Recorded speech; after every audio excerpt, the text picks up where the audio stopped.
So they actually don't test these screws, they actually only test nails. So, because you never know what a screw's going to do, right? We can hit a piece of metal and sit there and turn for a little bit, and it'll basically work everything out a little bit. So you might have to come back and reapply a little dab of air barrier over a little faster. Now, if it's a nail, you punch it right in, it'll seal it. Okay, so that's where that comes from. Just to make sure that it's so anyway, we're talking about stones, different types of stone, different backs of the products and the thin veneers that we're putting up, right? So what's the best practice when we're working out in the field as installers? One of the things we want to make sure is they're working clean and sound. Everything that they start out with is a little, just clean.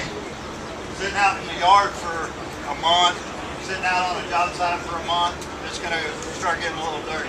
Different ways of cleaning that. One is a rag on manufactured stone, depending on the back, how that manufactured stone makes it. One of these comes in real handy, just to get some of that latex off the back of the stone. It doesn't take a lot to do that. A lot of your thin bricks are manufactured. They come out pretty clean. Manufactured. They're not too dirty. But when you start getting into this, it depends on how long it's been sitting around. See that a little bit? Just this little bit of cleaning will increase your bond strength to finish. Just like if you were trying to set right now, if you set a piece of stone on that floor, on the concrete right now without cleaning it, it can pop up real easy. Just a couple of quick swipes, that's all you really need to do. Sometimes I'll use just a rag and pop it a couple of times just to get some of that dust off of it. Then I'll work into the product. So you want to kind of work the product that way. Same thing on the corners. A lot of times you can't get those clean. Pretty dirty. That's bond breaker. Would you, everybody agree to that? But just a couple of quick swipes. This must have been really sitting out in the yard for a while. So what I would do with this, have a sponge or even a rag. I think I already got one in here. You can give these things just a quick wipe down. Water's not going to hurt it. Okay? So, when we go to set in stone, if we were working with Type S mortar, how many of y'all seen it's being installed with Type S mortar? This is typically how it's being installed, right?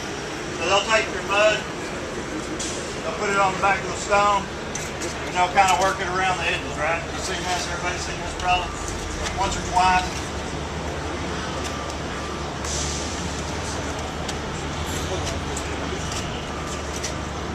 Anybody ever seen that being done? Everybody? Okay, we all seen it done. You know the reason why they do this?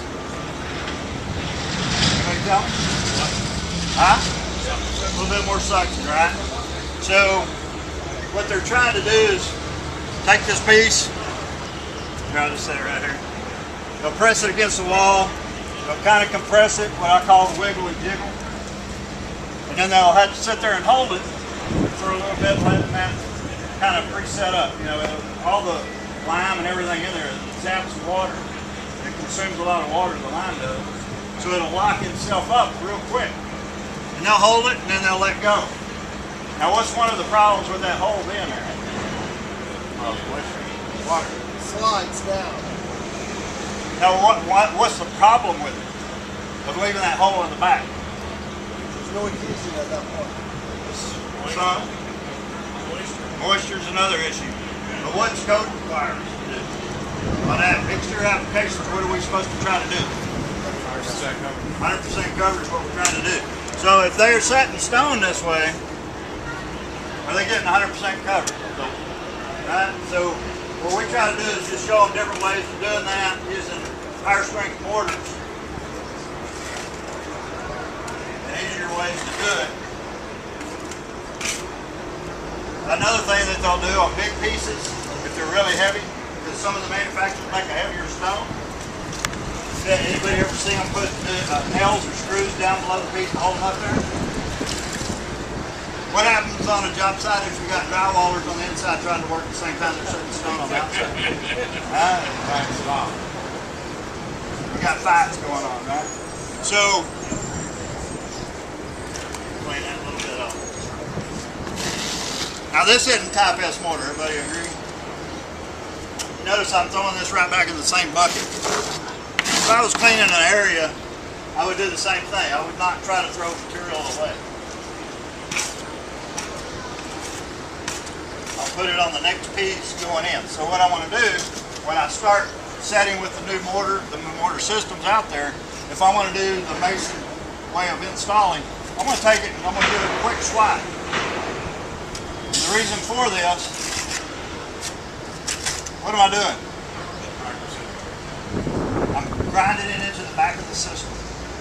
Okay? I'm getting real good at heating. Then I'll load it up. Now if I'm setting this way, one of the things I want you to notice is, can I control the amount of mortar I'm putting on here and be, should I say, cost efficient?